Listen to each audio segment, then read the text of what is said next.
యోహాను సువార్త 20వ అధ్యాయంలోకి మనం ప్రవేశించినట్లయితే 17వ వచనం ఒక్కసారి మనం చదువుకుందాం. యేసు ప్రభువు ఆయన పునరుత్థానుడై లేచిన తర్వాత కొంతమంది స్త్రీలు సుగంధ ద్రవ్యాలు తయారు చేసుకొని సిద్ధపరచుకొని ఆ సమాధి దగ్గరకు వెళ్ళినటువంటి విషయాన్ని మనం చూస్తాం. ఆ కథ అంతా మనం చూసినట్లయితే ఆ మగ్దలేన మరియ ప్రభువుని చూచుటకు అక్కడికి వెళ్ళినటువంటి విషయాన్ని మనం అక్కడ చూస్తాం. చూసిన తర్వాత తన శిష్యులకు తెలియచేసినటువంటి విషయాన్ని కూడా మనం అక్కడ చూస్తాం. అయితే తన శిష్యులు దాన్ని చూచి వారు తమ దారిని తమ ఇంటికి వెళ్ళిపోతే అక్కడ మగ్దలేనటువంటి మరియ చేసినటువంటి ఒక కార్యాన్ని మనం చూస్తాం. ఆ మగ్దలేన మరియ మాత్రం ఆ శిష్యులు ఎలాగ వాళ్ళు చూచి వెళ్ళిపోయారో ఈమె అక్కడ నుండి వెళ్ళలేనటువంటి పరిస్థితి మనం చూస్తాం. అక్కడే ఆమె లింగర్డ్ అని ఉంటుంది, లింగరింగ్ లేకపోతే అక్కడే తడవులాడినటువంటి విషయాన్ని మనం చూస్తాం. కన్నీరు కార్చినటువంటి విషయాన్ని మనం చూస్తాం. అయితే దూత అక్కడ మగ్దలేన మరియకు ఒక విషయాన్ని తెలియచేసినటువంటి విషయాన్ని మనం చూస్తాం. అయితే ఆ మగ్దలేన మరియ ఒక స్త్రీ అయినప్పటికీ కూడా ఆ యొక్క ఏంజలిక్ విజిటేషన్తో ఆ ఏంజిల్ ఆమెను విజిట్ చేసింది, లేకపోతే అక్కడే ఉండి ఆమెతో పలికినటువంటి వాటితో ఆమె సాటిస్ఫై అవ్వలేనటువంటి విషయాన్ని మనం చూస్తాం. ఆమె తిరిగి ఇంటికి వెళ్ళిపోలేనటువంటి విషయాన్ని మనం చూస్తాం. అక్కడే లింగరైనటువంటి విషయాన్ని మనం చూస్తాం. అక్కడే కన్నీరు కార్చినటువంటి విషయాన్ని మనం చూస్తాం. అక్కడే ఏడ్చినటువంటి విషయాన్ని మనం చూస్తాం.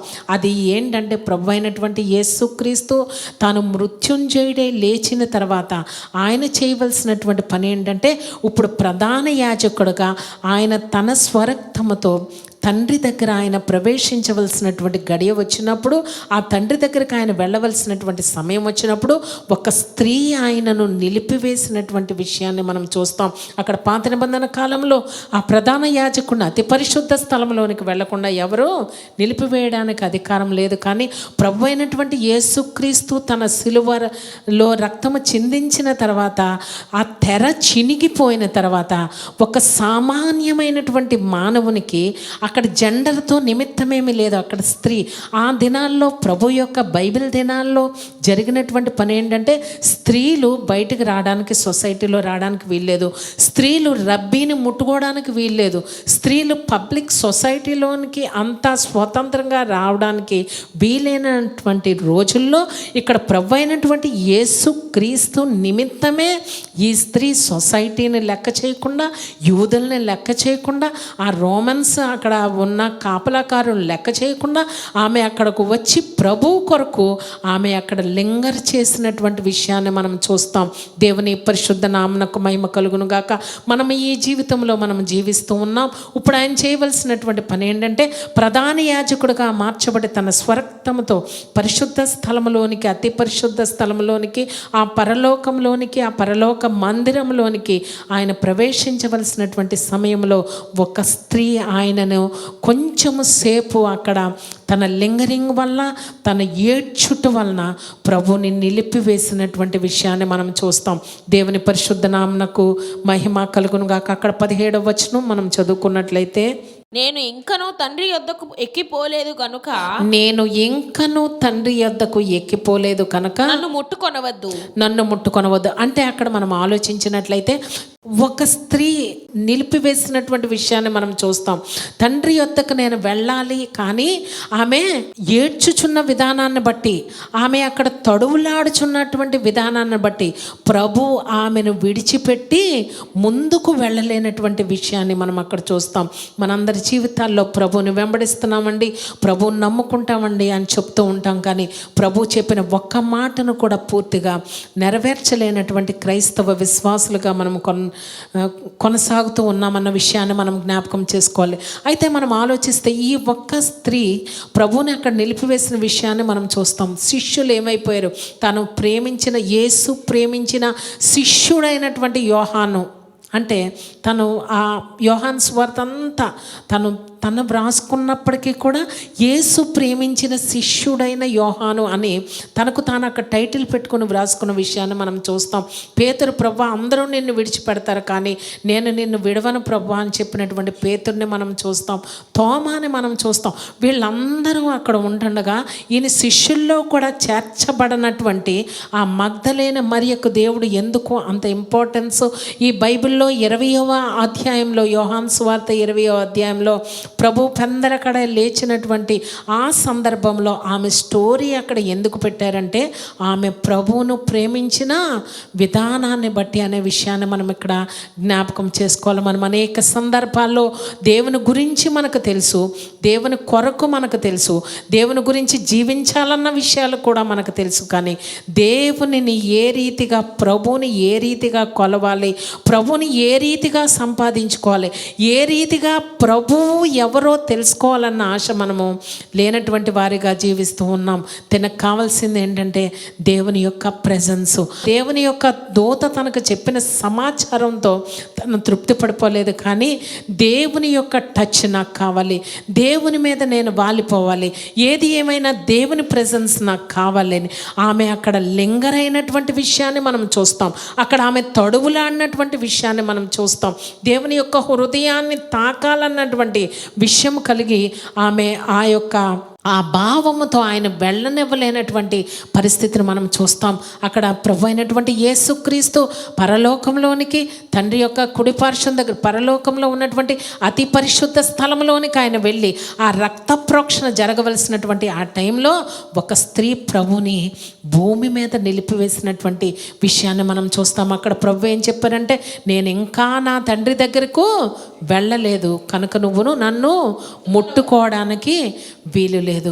ఎందుకంటే నేను నా తండ్రి దగ్గరికి, నీ తండ్రి దగ్గరికి, నా దేవుని దగ్గరికి, నీ దేవుని దగ్గరికి నేను వెళ్ళవలసి ఉంది.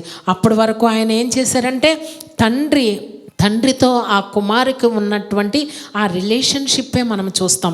కానీ ఇక్కడ ఈవిడ తడువులాడి ఏడ్చుట వలన తండ్రి ఆమె యొక్క ప్రభు అయినటువంటి యేసుక్రీస్తు ఆమె యొక్క రిలేషన్షిప్ను మార్చినటువంటి విషయాన్ని మనం చూస్తాం.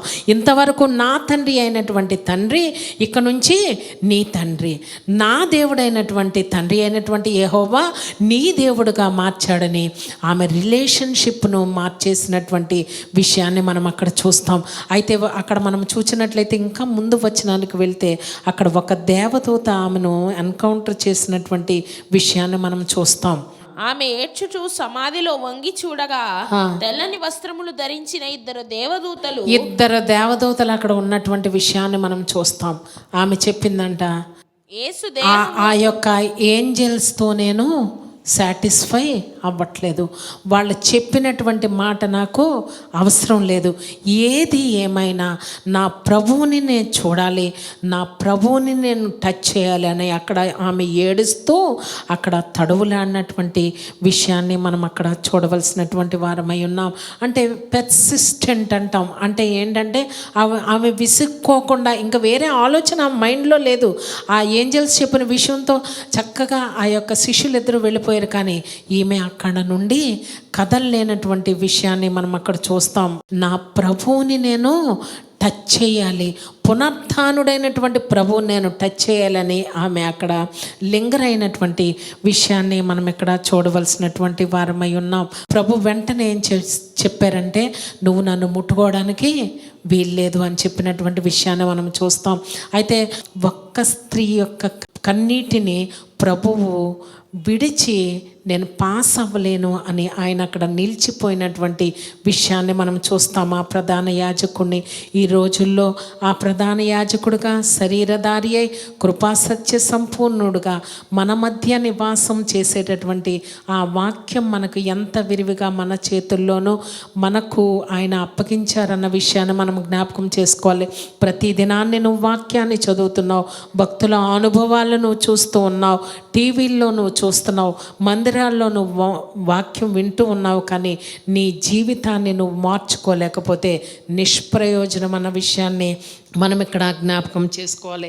ఈరోజు ఇన్ని వేల సంవత్సరాల తర్వాత మనం విశ్వాసులము ఇంకనూ పాపములోనే జీవిస్తూ ఉన్నటువంటి వారము, ఇంకనూ ప్రభు యొక్క మార్గాల్లో కంప్లీట్గా ప్రవేశించలేకపోయేటటువంటి వారమై ఇంకా జీవిస్తూ ఉన్నాం. ఇంకనూ మన పాత స్వభావాలు మనల్ని ఏలుబడి చేస్తూనే ఉన్నాయి. మనం విశ్వాసులం అని చెప్పుకుంటూ ఉన్నాం, మనం దేవుని యొక్క నీతిని నెరవేరుస్తున్నామని చెప్పుకుంటూ ఉంటాం.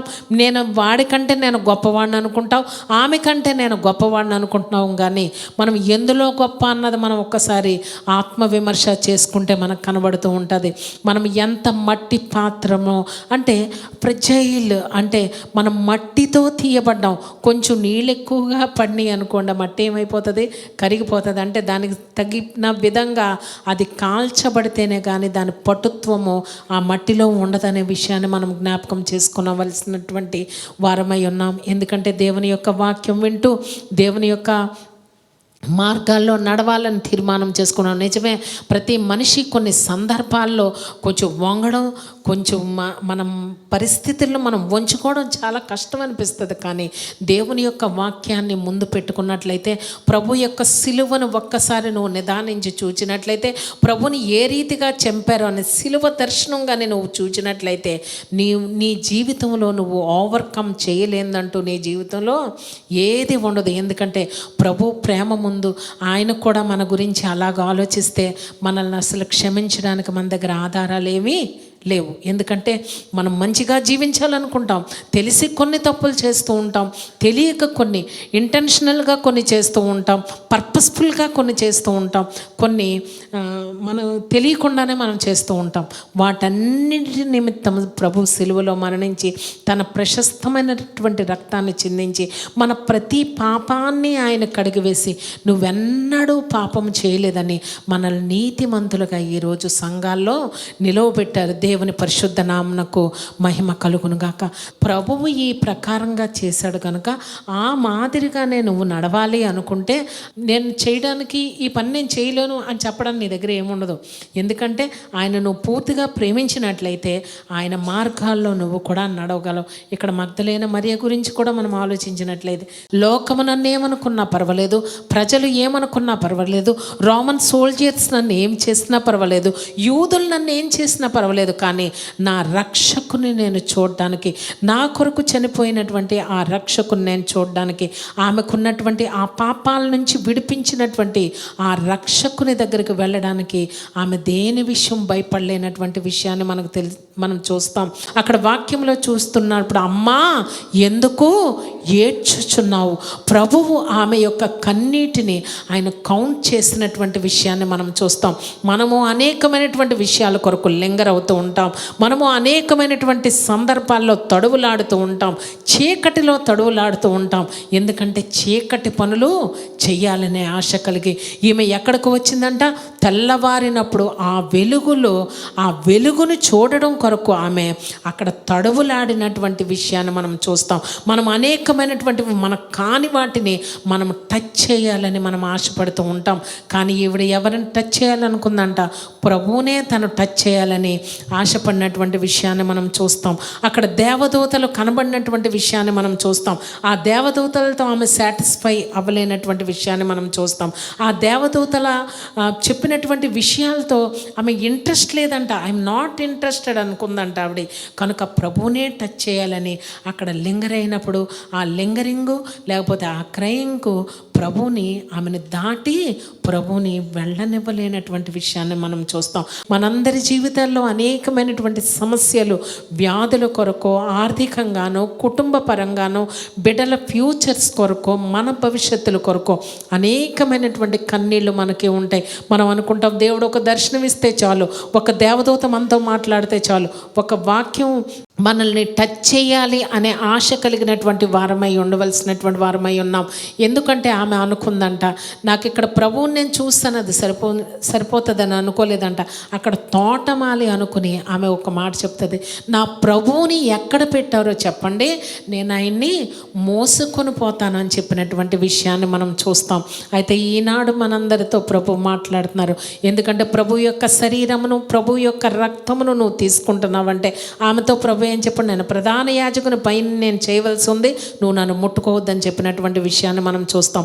ఈరోజు ప్రభు ఏం చెప్తున్నాడంటే, నన్ను జ్ఞాపకం చేసుకుంటకు నా శరీరము, నా రక్తమును పుచ్చుకొనుడి, తీసుకొనుడి, ఇది మీ కొరకై చిందింపబడిన నా రక్తము, మీ కొరకు విరువబడినటువంటి నా శరీరం అని.